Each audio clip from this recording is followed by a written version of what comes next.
प्रेम शुक्ला जी, आपके साथ में शुरुआत करना चाहूंगी। बीजेपी के राष्ट्रीय अध्यक्ष जेपी नड्डा डंके की चोट पर यह कह रहे हैं कि 200 सीटें हमारा लक्ष्य है और 200 सीटें बीजेपी की आएगी। यह आपको ममता बनर्जी की नाकामी लगती है कि आप 200 सीट ले आएंगे, या वाकई आप इसके लिए तैयार भी हैं? देखिए, भारतीय जनता पार्टी के समर्थन में जिस तरह से बंगाल की जनता ने पिछले 9 वर्षों में जनादेश में उछाल दिया है, 4% हमारा मत प्रतिशत 2 साल पहले हुआ करता था, आज 40% है। स्वाभाविक हमको पूरा विश्वास है कि 51% से अधिक जनादेश भारतीय जनता पार्टी के पक्ष में बंगाल की जनता देगी। ऐसे में 200 से अधिक सीटों पर विजय की प्राप्ति का लक्ष्य जो है वो सिद्ध होना स्वाभाविक है। ऐसे में आदरणीय जगत प्रकाश नड्डा जी जो संकल्प कह रहे हैं, उस संकल्प को सिद्ध करने में हमारा कार्यकर्ता और बंगाल की जनता का प्रेम निश्चित तौर पर पूरा पड़ेगा। कहने में बहुत फर्क होता है और जमीन पर क्या होता है उसमें अंतर होता है। प्रेम शुक्ला जी, मेरा सवाल आपसे ये, ममता बनर्जी के लेवल का कौन सा नेता आपके पास है? ममता बनर्जी के लेवल का कौन सा नेता बीजेपी के पास बंगाल में है? आप बताइए ना, उत्तर प्रदेश में एक जमाने में अखिलेश सिंह यादव के टक्कर का नेता कौन था भारतीय जनता पार्टी के पास?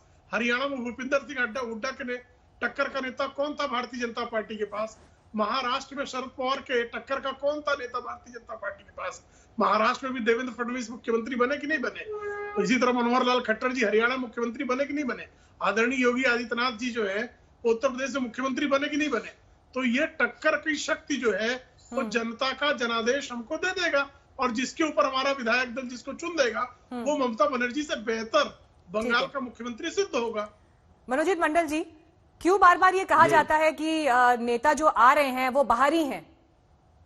देश के दूसरे हिस्सों का अपना नहीं समझते आप लोग? मैडम, क्यों ये कहा जाएगा?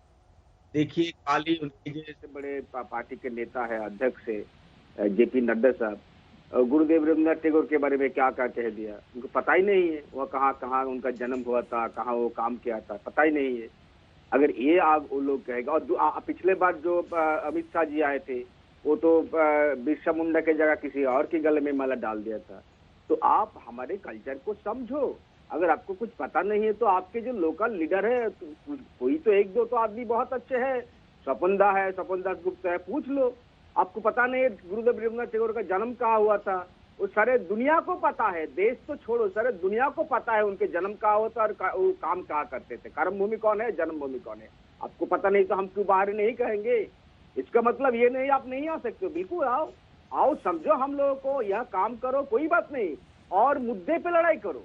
आप लोग आते हो, काल भी उन्होंने ये तुष्टीकरण की बात करते हो, कम्युनल डिवाइड की बात करते हो, ठीक से आप ढंग से आप इलेक्शन लड़ो, कोई बात नहीं। आपके पास लीडर नहीं है, हमको पता है, इसीलिए तो आप दूसरे के घरों में झांक के उनके घरों को आप लोगों को भड़का के, अगर पश्चिम बंगाल की समझ उन्हें नहीं है मनोजीत जी, अगर पश्चिम बंगाल के मुद्दों की, जमीन की, वहां की अस्मिता की समझ नहीं है, तो फिर 2014 में जो वोट प्रतिशत 17% का था वो बढ़कर बीजेपी का 40% के पार चला गया।